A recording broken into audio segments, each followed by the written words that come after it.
I don't know exactly what has happened to this fish, but it's like historical fiction. I've made it up to the best of my ability from all the facts that are available. So if it's wrong, no doubt Guy will tell me if it's wrong. I have every confidence he will. Right, here we go.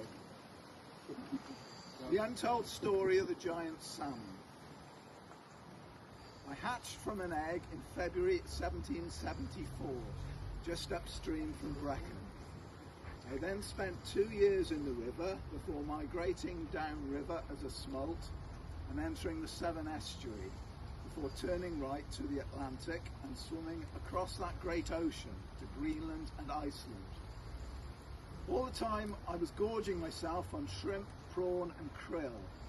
I then felt the urge to breed, so I swam back across the Atlantic and into the Severn estuary, before turning left up the River Usk. I swam past Newport on the tide. It was only a small town then. On I went past Newbridge on Usk, back upstream to the spawning grounds just above Brecon. There I completed mating with a salmon about my own size. I was around 24 pounds then. There is no rest for the wicked, so I set off again, back downstream as a kelp. That's a thin and slender fish after spawning. I made it back to the estuary, turning right once again to cross the Atlantic and off to Greenland and Iceland. I had this terrible sense of deja vu as I gorged myself on shrimp, prawn and krill. 3 more years feeding on this diet, and then one final attempt at spawning for a second time. But would I make it? Didn't read that quite right. No problem back across the Atlantic and entering the Severn estuary, turning left up the Usk, past Newport on the tide, and then Newbridge on Usk. But when I reached Lantrisant, disaster struck. Suddenly I found myself tangled in a fisherman's net. There was one man in a coracle and the other on the bank. Together they hauled me into the side of the river. One man had a heady club and knocked me on the head. Suddenly I was dead. What happened to me after death? There's quite a bit of speculation in this as well, but it's we know from historical books that the fish ended up in Bath. The route is what I would say is the most likely route. I was lifted out of the river by these 2 men, Mr. Rees and Mr. Lewis of Hanbury Estate, and carried to the Royal Oak pub in Lantrisant. There I was weighed at 68.5 pounds, a Welsh record or so I believe. The next morning I was put on the back of a cart by Messrs. Rees and Lewis and taken for display. First we stopped off at the nearby Greyhound Inn for people to gaze at me. Then it was off to Usk for more public display around the pubs and market. Then it followed, we went to Raglan and Monmouth before crossing the bridge over the River Wye at Monmouth and heading south to Chepstow via Llandogo and Tintern. A large crowd gathered in Chepstow before we crossed over the Wye and into England. We stopped off at Tidnam. A relative of mine was the vicar in Tidnam many years ago and is buried there. That's just a by the by. We stopped off at Tidnam before reaching Lydney. Another large group formed at Lydney. All the time I could feel myself slowly rotting inside. After Gloucester, we headed south to Bath, where finally I rotted to pieces and I had to be thrown away. What a waste of my lovely flesh. I'll do a postscript on this as well, because it's not all bad news. The fish lived for about 8 years, 8 and a bit years, which is pretty good. And it had a successful spawning mission, and it was about 24 pounds. It could have been a bit bigger than that. That 24 pounds is pretty much a guess. So it had one successful spawning mission, and then it went back to the Atlantic, came back in, and it got caught Atlantricent. But it was a pretty swift ending. It was captured in a net, knocked on the head, and that was it. So that's not a bad way to go. If it had carried on for another spawning session, it probably would have died quite a miserable death as a Celt, having spawned a second time. And that, I'm afraid, is the end of the story. And Henry's just arrived at the end of the story. You can read it afterwards.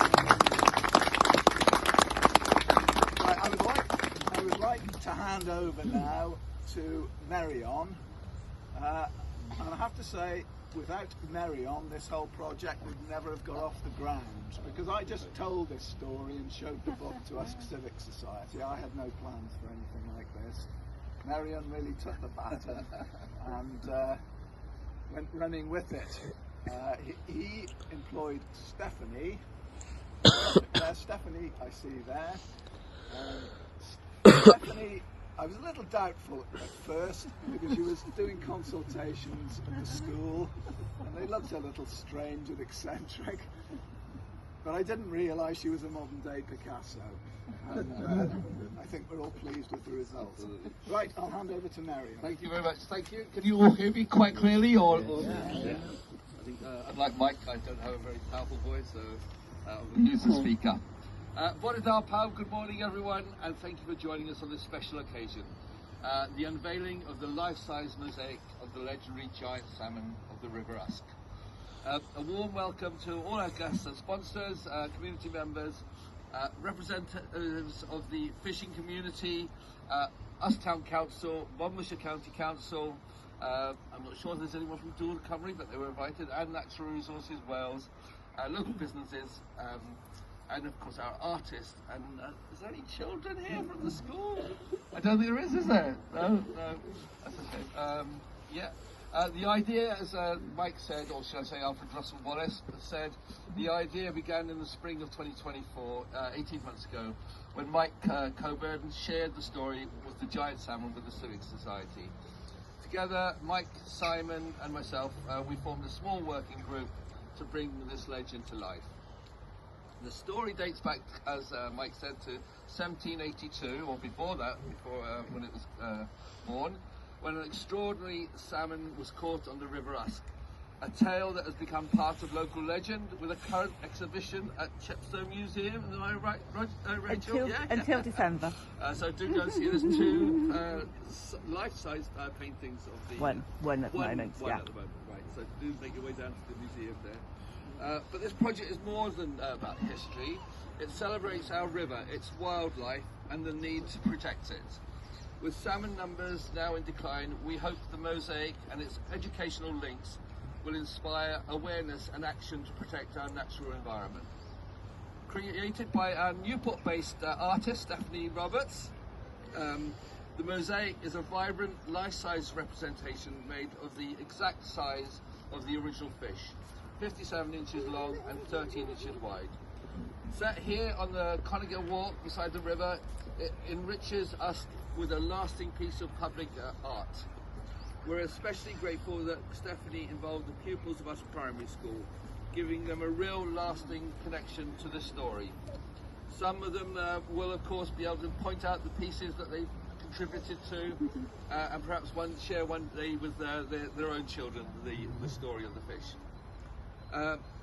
This has been a true community effort. Our sincere thanks to Usk Civic Society, Usk Primary School, the Roger Edwards Educational Trust, Monmouthshire County Council, and especially the grounds team for their help with the installation of the artwork. Usk Town Council, Natural Resources Wales, Dŵr Cymru, local businesses, residents, and all the individuals who supported our fundraising campaign. Apologies if I missed anyone out. Thanks also to my fellow project members, Mike and Simon. I don't know if Simon's here today, is he? He is here, all right.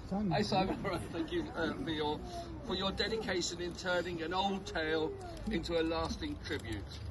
And finally to Stephanie and the pupils of Usk Primary School for creating this marvellous piece of art for us all to enjoy. After 18 months of hard work and collaboration, we are proud to return the salmon to the River Usk as a symbol of our heritage and community spirit. Before inviting our Usk Civic Society President Martin Evans to say a few words, and inviting Jean Williams of Sweet's fishing tackle fame to do the unveiling of the Mosaic, I would like to first pass you over to our incredibly talented artist Stephanie Roberts to say a few words about the artwork and the story that was involved. Diolch yn fawr.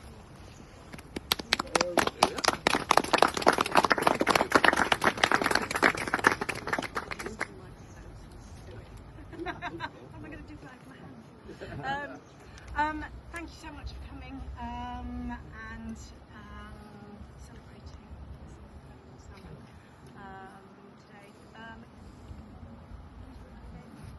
Jean is here. Yes. Because it would be good to. Right. Okay. So should we do the unveiling first? So is that? Yes, of course. Yeah, Why it not? makes sense to. I'm going to invite. Well, you can We'll speak swap afterwards. around. Yeah. Okay. Change plan.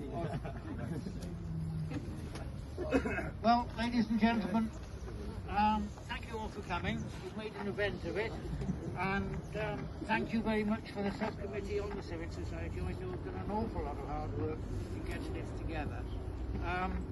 I've seen the fish actually because I came before the sheet was on, and I must say it looks very happy in its environment, and I hope it evokes the spirit of the original fish that was caught.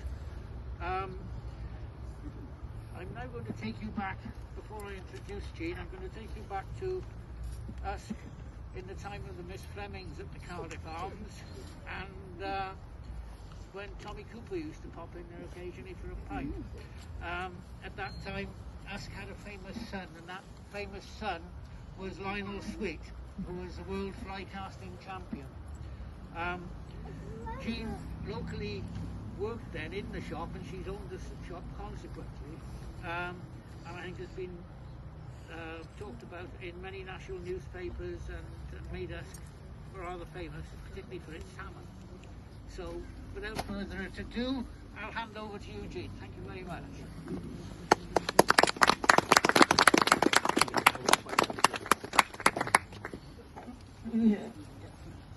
After being connected to the magical River Usk all my working life,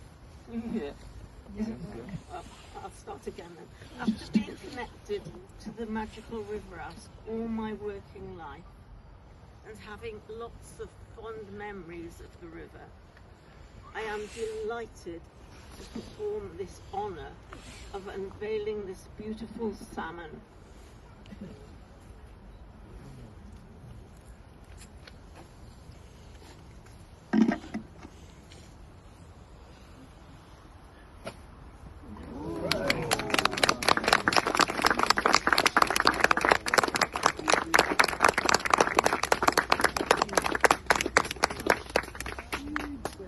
Thank you, Jean. I'll pass you now over to Stephanie. You need to hold it back first. Okay. Now what I say will make a little bit more sense. So as Marion said, I worked with year 6 of the primary school in Usk, where we started to work out who this salmon might be. I told a story, a little like Mike's story, maybe not quite so brutal,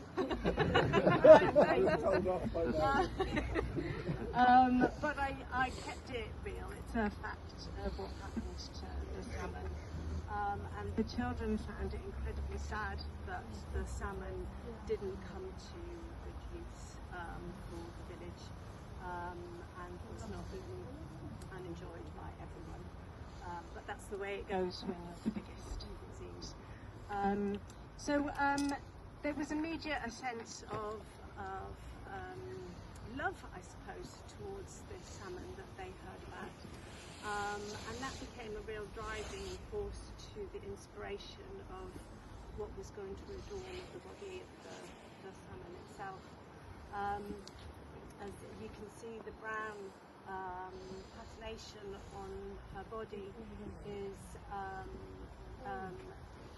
through research that the children did on love streams and identity, and they wanted to put hearts all over it and float. You can see that within the love spoon Celtic knotwork inspired design, there are little hearts that we made a little bit more subtle than bright red. We wanted to look at all sorts of different aspects of the identity of this salmon. Who was it? Who was she? What was she doing? What was her life all about? And how can we celebrate all stages of that? And you can see that really subtly inside the salmon, there are the different stages of the salmon's growth within inside her body. And we also wanted to reflect what the waters would have been like back in 1782, and that is reflected in her face, where you can see the sort of pure, clean waters reflected in a blue blush on her cheeks. We also wanted to, because as we were imagining who the salmon was, she would have been charging through the water at great speed. She was a big, powerful salmon, and an amazing predator. So we wanted to create the movement of that water across her body as well, which actually came from wallpaper. So that's the movement in there. And then there was a real sense that she needed to be beautiful, needed to be elegant. We looked at the Mabinogion and stories within the Mabinogion about the salmon, and how the salmon was wise and knowledgeable and elegant, and I thought that was perfect for the location here as well, and that really dictated the colour palette to make sure that it works beautifully in the setting, and I think with the autumn colours it works too. And so that is the story of this incredible, enormous salmon. Thank you very much.